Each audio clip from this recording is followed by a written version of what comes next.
What's going on there, guys? We back with another one, and today we got to talk about one Michael Jeffrey Jordan, who is suing NASCAR with his 2311 racing company, along with Front Row Motorsports, and we're gonna get into that. The lawsuit is accusing NASCAR of monopolistic business practices, and you see the word monopoly in there. I know a lot of y'all already know what it means, but for the people who aren't sure what the word means, it means relating to a person or business that has exclusive possession or control of the supply of or trade in a commodity or service.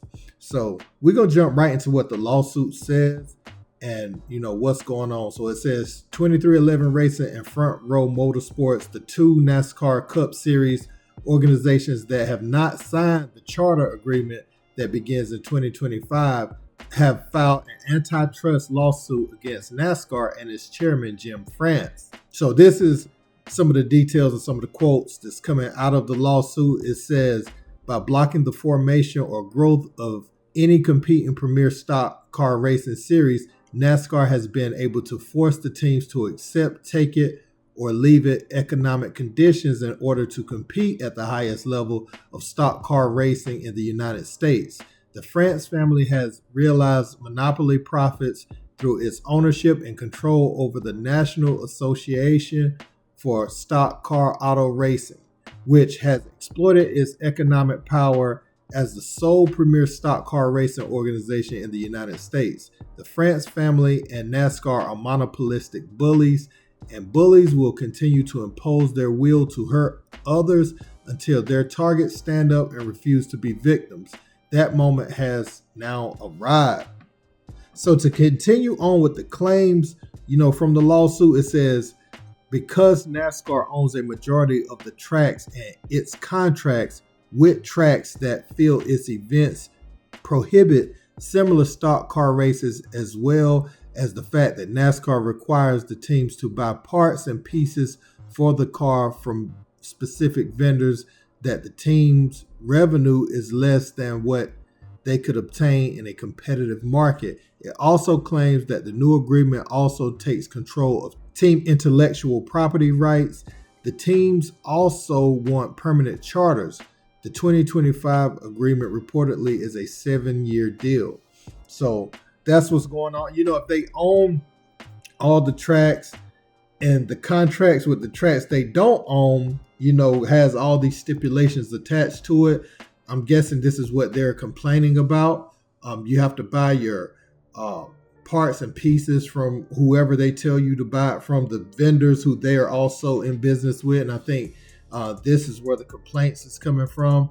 Now it says the guy that's representing both teams, 2311, which is owned by Michael Jordan and his group, and also Front Row, this is the same lawyer, Jeffrey Kessler. He's the same lawyer that was very instrumental in college athletes being paid for their name, image, and likeness, So he's going to represent those guys, him and his firm. And, we get a statement from Michael Jordan a little bit later, but Michael Jordan, he co-owns 2311 Racing with the driver, Denny Hamlin. And they just built a 114,000 square foot race shop. And they have cars from Tyler Reddick, Bubba Wallace, you know what I'm saying? So Bob Jenkins, who owns Front Row, he's a restaurant owner, and he fills cars from Michael McDowell and Ty Gilliland.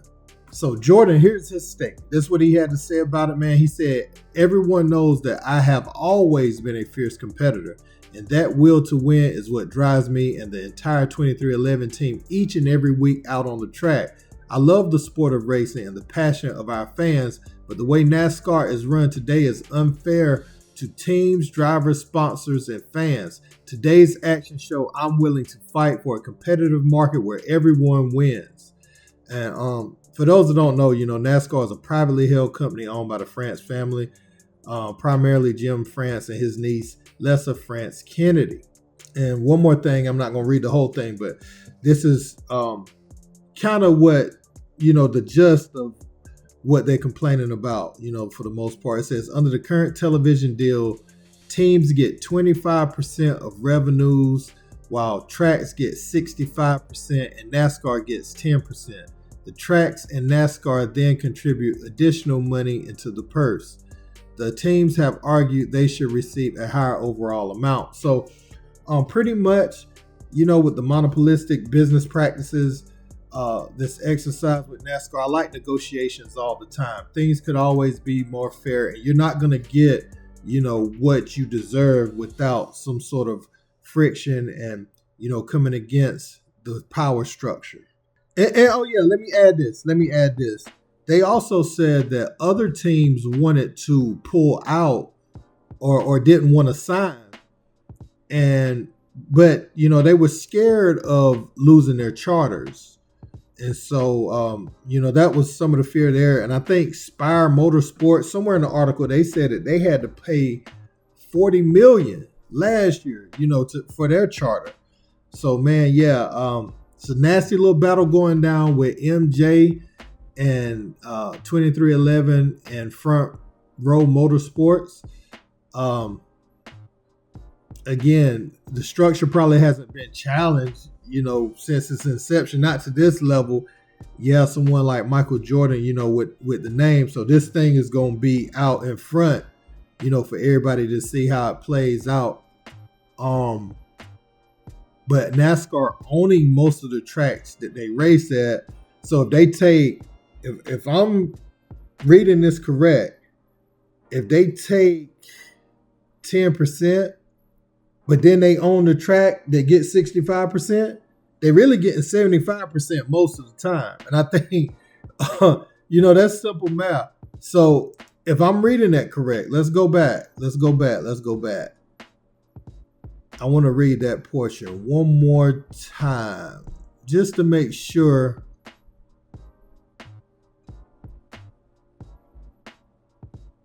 I'm saying this correct. I don't want to say the wrong thing.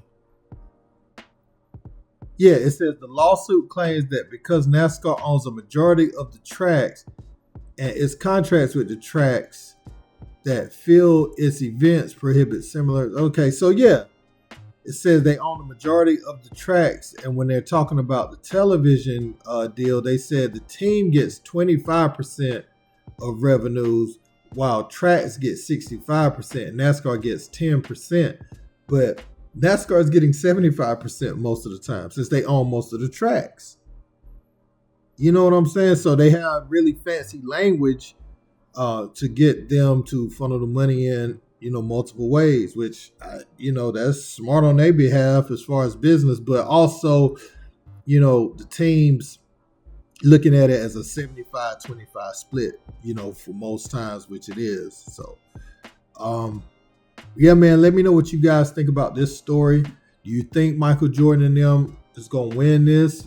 I feel confident, they have the NIL guy representing them. So, I think they got a little solid chance. They got a little argument to go their way, but they're going against the power structure. So we're going to see how this turns out, man. Let me know what you think in the comments. Don't forget to like, share, and subscribe. Till next time. Peace.